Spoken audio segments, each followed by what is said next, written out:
Queridos hermanos y hermanas, en los corazones de Jesús y de María, precisamente hoy, queridas hermanas consagradas, hermanas reparadoras, o si alguna mamá más consagrada está aquí presente, porque precisamente mañana, ya anticipadamente hoy, se celebra en la Iglesia el día dedicado a la vida consagrada. De esas almas, hombres y mujeres, que se entregan a Dios generalmente con unos votos de castidad, pobreza y obediencia, por amor a Dios y para servir también a los demás en la vocación propia de cada orden, congregación dentro de la Iglesia. Dicho esto, pues estamos celebrando, como hemos dicho, ya ahora las primeras vísperas de la presentación del Señor, que además tiene otro misterio unido en ese mismo día, que es el de la purificación de la Santísima Virgen María. El misterio propio, el que se celebra como fiesta, es la presentación del Señor, una fiesta dedicada al Señor mismo, Pero inseparable, como siempre, a su madre y madre nuestra, la Virgen María. Los dos, siendo el Hijo de Dios hecho hombre, el mismo Dios, y la Virgen Santísima, la purísima concepción, sin mancha ninguna, en cambio, por humildad y por obediencia a las leyes de Dios, se someten al rito que tenían que llevar a cabo los judíos en aquel tiempo. Tantas veces el Señor se sometió a la ley de los hombres, y especialmente la ley de su pueblo, al que pertenecía el pueblo judío, para renovar la antigua alianza con la nueva alianza sellada con su sangre. A mí me llama la atención, es lo que me he fijado y os ofrezco a vosotros esta reflexión en este día, en las lecturas que hemos escuchado, y si miramos la Biblia, mucho más todavía, tanto en el Antiguo como en el Nuevo Testamento, la presencia de los profetas y de las profecías. Fijaos, por citar hoy mismo lo que hemos escuchado, aparece el profeta Simeón, el que anuncia la espada de dolor que va a traspasar el corazón inmaculado de María. Aparece una profetisa, una mujer, Ana, que servía a Dios y hablaba del niño Jesús a todos los que aguardaban la liberación de Jerusalén.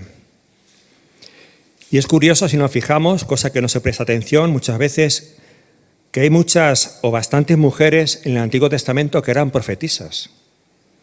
No solamente los profetas clásicos, Isaías, Jeremías, etcétera, sino también mujeres. Hemos citado a Ana, también la hermana de Aarón, María era profetisa igualmente, y profetizaba en el nombre de Dios.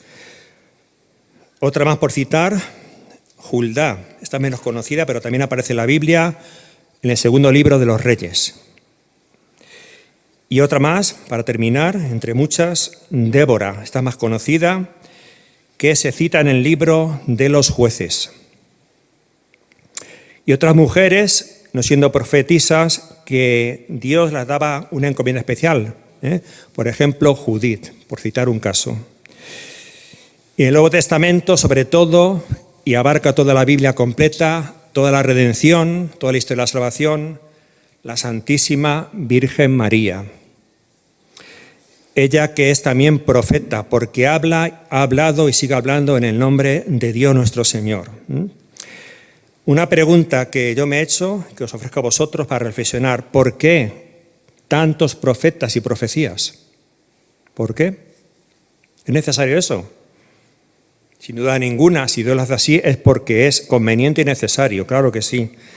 La clave nos la da, según mi parecer, creo que sí, un libro del Antiguo Testamento breve, poco conocido, el libro del profeta Amós. ¿Qué dice ahí ese profeta? Una clave para entender lo que estamos diciendo, Es muy importante lo que voy a leer ahora mismo.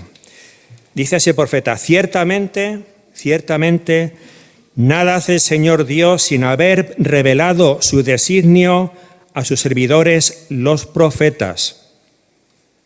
Repito, nada hace el Señor Dios, entonces y ahora también, sin haber revelado su designio a sus servidores, los profetas. Es decir, que Dios tiene a bien revelar a la humanidad, mediante los profetas, lo que Él va a hacer. Porque las profecías y el profeta es el que habla en nombre de Dios y a veces, aparte de decir mensajes divinos, también anuncia el futuro. Pero eso podéis decir algún teólogo me dirá, quizás, ¿no? Pero eso era el Antiguo Testamento, pues también ahora el Nuevo Testamento. ¿Quién dice eso? Palabra de Dios, San Pablo. San Pablo, en la primera carta a los Corintios dice, San Pablo, esforzaos, esto es clave también para entender lo que son los profetas y profecías, y las revelaciones que sigue haciendo Dios, o directamente o a través de su madre y Madre nuestra la Virgen. San Pablo, primera carta a los Corintios, dice, esforzaos por conseguir el amor, que es lo principal, y anhelad también los dones espirituales. Y ahora dice, y sobre todo, el don de profecía. Y termina diciendo en esta cita de San Pablo, por su parte, el que profetiza, el profeta, habla para hombres, edificando, exhortando, consolando. Y eso es lo que ha hecho tantas veces la Santísima Virgen, sobre todo desde hace aproximadamente 200 años en la historia de la humanidad. La Virgen, de parte de su Hijo, el Señor, nos edifica, exhorta y consuela, para que vivamos lo que quizá no estamos viviendo, que es el Evangelio de Jesucristo. Es lo que hace la Virgen.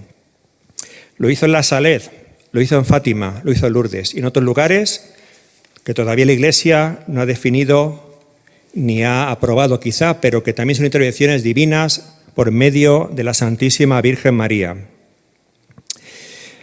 Pero, ¿cómo sabemos una profecía y un profeta si es auténtico o no es auténtico?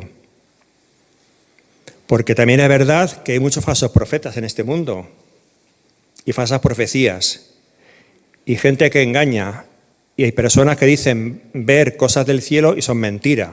¿Cómo lo sabemos entonces? Aquí está la clave que vamos a decir. ¿Sabéis cómo se conoce el profeta que no es falso? Por su obediencia a la Santa Madre Iglesia. Por sus mensajes universales para el mundo. Porque la Iglesia es católica para todo el mundo. No para privilegiados, para todo el mundo. Además de eso, por no creerse superiores a los demás. El profeta auténtico no se cree más que otros, sino como instrumento de Dios. Y por tanto, por su humildad. El profeta auténtico es humilde y no se cree nada. El profeta falso alardea de lo que dice creer y saber. Muchas veces o siempre siendo mentira porque no está inspirado por Dios ni por el Espíritu Santo, por tanto.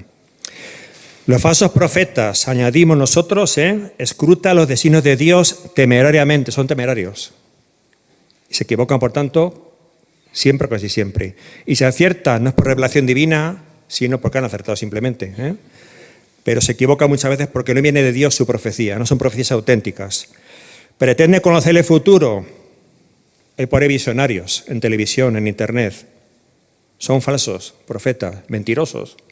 Engañan a la gente, dan consuelos falsos, erróneos, que lo que hacen es confundir más a las almas que acuden a ellos. Por tanto, es un pecado. El Papa Francisco, por cierto, lo he dicho varias veces en catequesis, personas que acuden a falsos videntes, a visionarios, agoreros, toda esta gente. Bueno, el verdadero profeta de Dios y vidente comunica lo que el Señor le hace ver y sufre muchas veces porque tiene que comunicar lo que en ocasiones, o muchas ocasiones, no agrada al que lo recibe. Por eso los profetas en el Antiguo Testamento y en el Nuevo también y ahora, los profetas son despreciados, son calumniados, porque a quien se dirigen, a la humanidad en general, hay quien no acepta ese mensaje de salvación. Dice el libro del Deuteronomio, ya terminando casi. No haya entre los tuyos, vale para entonces y para ahora también, no haya entre los tuyos ni vaticinadores, ni astrólogos, ni agoreros, ni hechiceros, ni encantadores, ni adivinos, ni nigromantes, porque el que practica eso es abominable para el Señor. Todo lo contrario y lo opuesto al profeta de Dios, que es humilde, sencillo y que solamente transmite con dolor y con sufrimiento muchas veces lo que Dios le está revelando. Y que la Virgen, en nombre de Dios, también transmite. He dicho antes, y termino con ello, que hay por encima de todos los profetas, lo que está en la Biblia, muchos libros dedicados a ellos. En el Nuevo Testamento hay un profeta muy por encima de ellos. Un profeta que tiene sabiduría, que es humilde, que lo que transmite es santo. Esa profeta de todos los tiempos y de los nuevos tiempos y últimos tiempos en los que estamos es la Santísima Virgen María, Madre de Dios y Madre nuestra.